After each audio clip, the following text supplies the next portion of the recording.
Hi, almost everyone watches me without a subscription. Please support my channel with a subscription. I try for you, thank you. Story 1. The wife is worried that her husband is cheating on her and hides everything from her. I, F24, and my husband, M29, have been married 1.5 years. He has never ever given me reason to doubt his fidelity. The thought of infidelity on his part has never even crossed my mind until today. Having finished cleaning up after a dinner party with friends, we were sat on the couch just talking when I asked him for the time. He showed me his phone, and just at that moment, he received a WhatsApp message. The notification appeared showing an unsaved number, with the profile picture of a girl wearing a really low cleavage blouse. Seeing the message notification too, he takes back his phone and clicks into a different WhatsApp message instead, which he shows me and starts speaking on. I, of course, remain stuck on the weird notification. And so I ask him what was that message just there, to which he responds, the men's group chat from work. It's a random profile picture. I did not choose the picture, I was simply added to the group. I then ask him if I can see the group chat, and he refuses. This to me raises alarm bells, and so I ask again twice. Each time he refuses to let me see the chat. I ask why he's refusing, and he counters by asking me why I want to see the chat. I explain calmly, and in an amicable tone, that I found the notification very odd. Unsaved number, beautiful girl in revealing clothing, refusing to show me the supposed work group chat. I get up to leave after his refusing to show me the group chat for the third or fourth time, except I am overcome by the urge to take his phone off the couch armrest, where he had put it down, and so I do. I take the phone, but as I am about to open the chat in question, he grabs the phone back out of my hands. Though we are both still speaking very calmly, he's now upset with me. He is upset that I would grab his phone and reminds me that this is not what we do, go through each other's phones. He is rather upset, saying that I should trust his word because he has explained what the notification was / why it looked weird, and that his explanation should have been enough, seeing as I'm supposed to trust him. He is offended that I would even ask to see the chat. He then goes on to remind me that not only has he never given me a reason to doubt him, but also that he has always freely given me access to his phone. This is all true. I even have my face saved on his face recognition setting, and is on mine.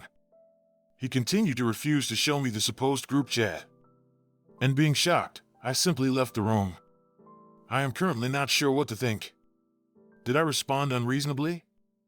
First update. Hi everyone, thank you for your responses.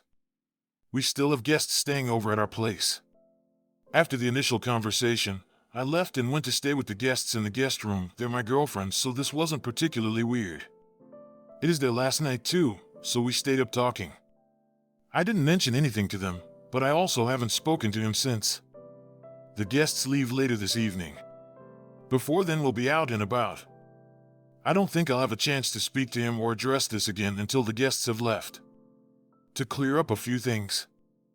I also suspect cheating. I know exactly what it is looking like. But yes, I was wondering if my grabbing the phone was unwarranted / exaggerated and in fact a breach of trust in my part. I do not go through people's phone on principle. I have never done it, and I do feel like I have violated his privacy for doing that. I have also realized, after reading your responses, that worrying about having breached his privacy is precisely what he wanted and is an attempt to turn it all back on me. To distract from the main issue. I'll come back with another update once I've addressed it with him. Final update. I have asked him to show me the chat one more time. He accepted immediately this time. I was worried that this meant the evidence would be deleted, but he handed me the phone, and it was all there. I saw the group chat with the same profile picture, called Men's Group, but in the language of the country. In the group chat I saw the initial message notification I had seen, with the number still unsaved.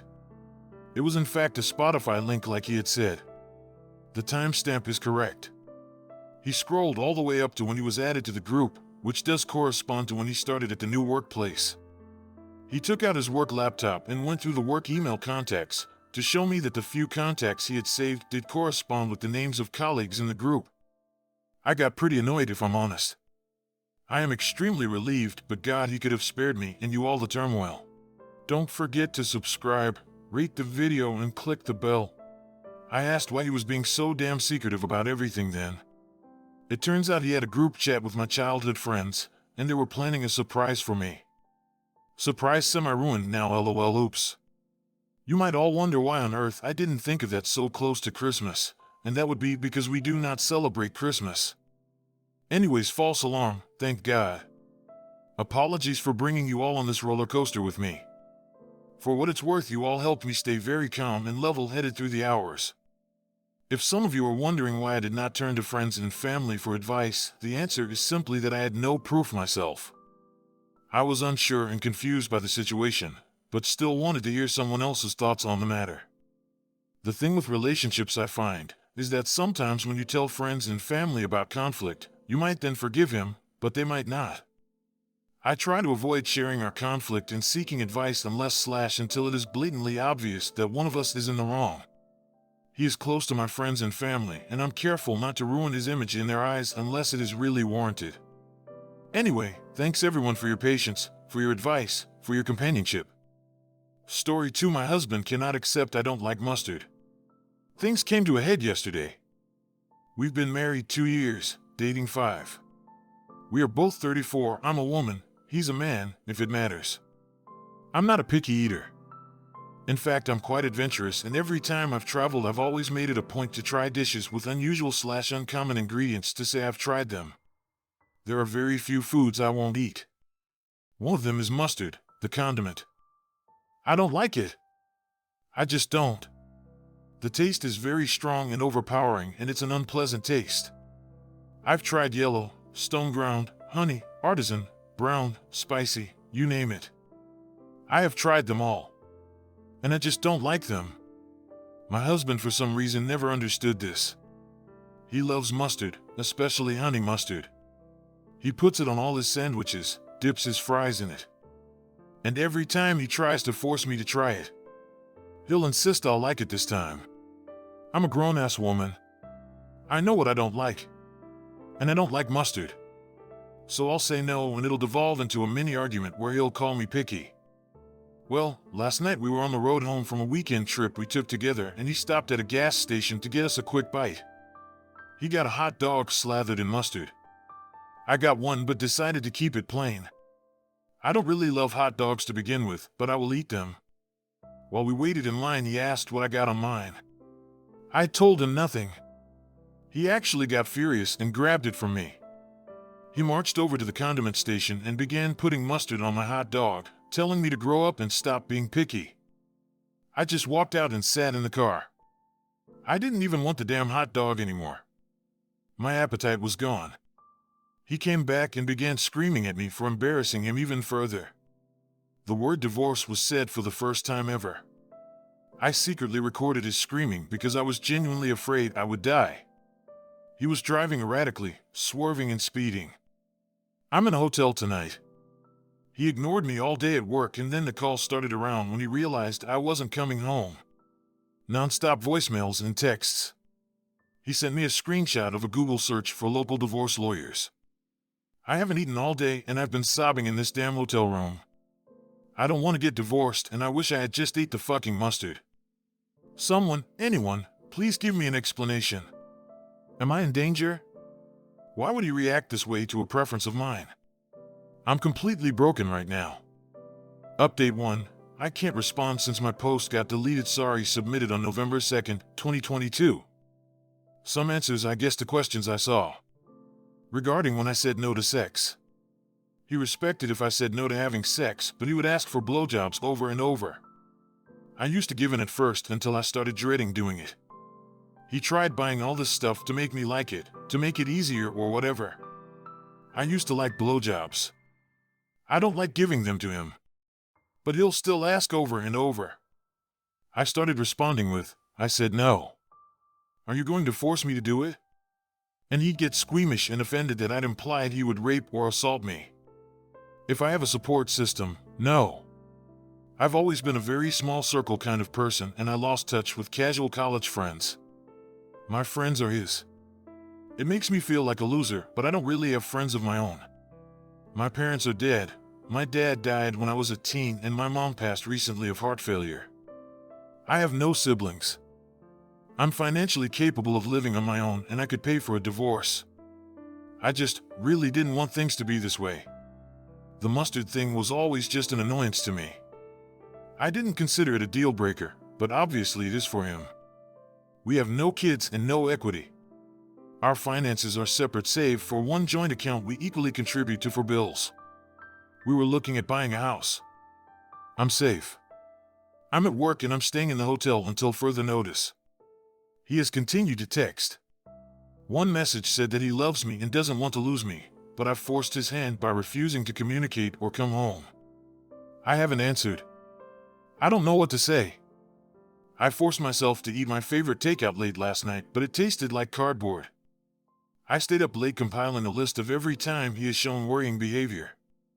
I guess the mustard is the tip of the iceberg. Don't forget to subscribe, rate the video, and click the bell. Update 2. Thank you all for being so kind. A quick ramble before bed. Sincerely, thank you all for your kind words as well as sending me links to resources. He has reverted back and has told me that he never wants to see me again, so I suppose that gives me time to read that book that someone on RA suggested to me. I forget the name. I will admit, while I was at work and thinking of the lonely room waiting me after 5, I considered just going home. But I knew what awaited me. I'm too drained to muster up the kind of apology he would be expecting in order for things to go back to normal. I honestly fear that our normal is detrimental to me. I also don't want to apologize. I don't think I did anything wrong, and you all helped validate that. I always felt like I was the one disturbing the peace.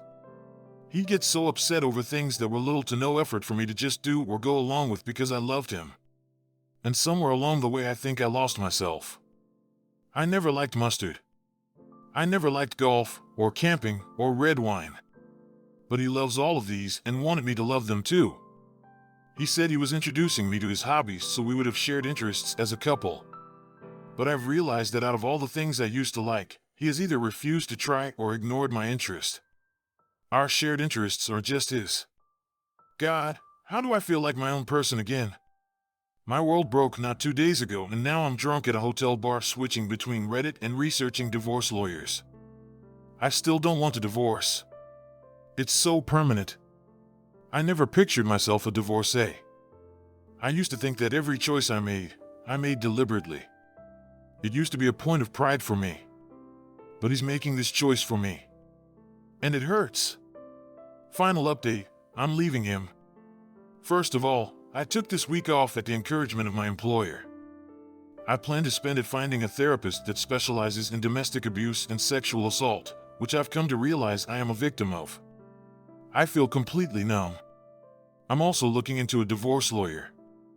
Secondly, he found the hotel where I was staying. I guess he followed me from work. He was waiting in the lobby. God, my heart skipped a beat and I realized that I did not miss him at all.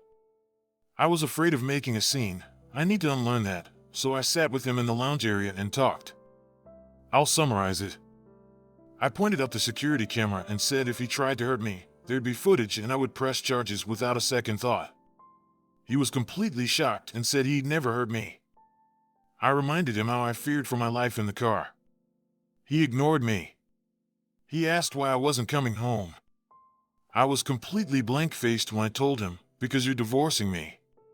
He said he didn't mean it and was just upset. I said, when normal people are upset, they express it in a healthy way.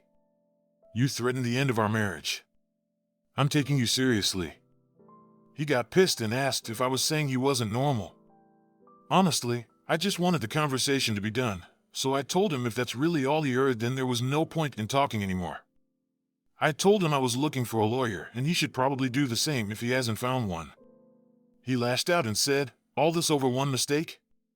And I just stared at him. As I made to stand up, he grabbed my wrist hard and I pointed at the camera again. This just made him angrier. He never could handle slights to his ego. One mistake. It wasn't one mistake. It was a pattern of abuse over years.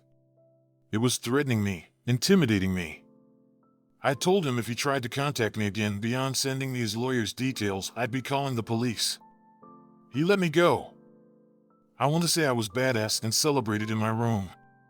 I collapsed onto my bed and began sobbing. I was just so sick and angry and sad. He truly doesn't care about me. I've been crying on and off while calling local therapists. God, why is it so hard to find one? The amount of therapists that advertise but turn out to not be accepting new patients is unacceptable. I've looked into victims of DV/DA support groups as well. In the span of less than a month, my life is completely changed. And he isn't remorseful at all. He just thinks it's all my fault. OP's last comment, I will probably move. I saw my RA post get reposted on Twitter. I'm terrified he'll see it and come for me. A lot of people commenting on it were saying he would try to kill me, and I believe them. Another update posted on November 26, 2022. I have a divorce lawyer. That's all I'm comfortable with revealing on here for the time being. I will also mention that I have moved locations. I am safe and secure. My work has allowed me to go fully remote. My STBX does not have my location, nor are there any trackers on my phone. I am in contact with people and organizations who are helping me. Earlier this week, the calls and texts really ramped up. I was advised to leave him unblocked and simply muted so his messages would come through. I read a few since I was curious. He wanted me at Thanksgiving dinner with his family. He begged me to stop being this way, and what was he supposed to tell his family? Well, Thursday came and went. I had bought a couple of ready meals the night before, so that was my feast. I do want to take a break here to talk about my mom. Since it was only 3 of us every holiday, except the rare times friends would come over, my mom wouldn't make a turkey. She would buy a rotisserie chicken and dress it up with stuffing, etc. She'd make dishes we loved rather than traditional Thanksgiving dishes. My favorite side dish of all time was French fries. My dad loved grilled asparagus with cheese. So we would have a rotisserie chicken with French fries, asparagus, and some garlic toast, my mom's favorite. The first time I had real traditional Thanksgiving food at a friend's house, I apparently told my mom loudly I didn't like it and asked where the fries were, haha. So this year, instead of my STBX husband's family's Thanksgiving food, I bought asparagus, fries, garlic toast, and a couple of slices of rotisserie chicken. It wasn't half as good as my mother's meal. But when I say I cried eating it, it felt like they were with me that night. I guess my absence at the dinner forced my STBEX to tell his family that I was separated from him. So Friday morning I got a phone call from an unfamiliar number. I answered it, thinking maybe it was my lawyer's home phone or another person I was in contact with. It was my mother-in-law. She begged me not to hang up on her. So I stayed on the line. She went on about how I was her daughter, she loved me, her son loved me, and how could I leave him over something so minor? He only told his mom about the mustard, and even then it was a watered-down version that made me look like a neurotic control freak who needed everything my way. According to my MIL, he just made a side cup of it for me and asked me to just try it in the car. And I started screaming I'd divorce him. She then started probing about which lawyer I was seeing and what I had told them. She also reminded me that lying in court was a crime.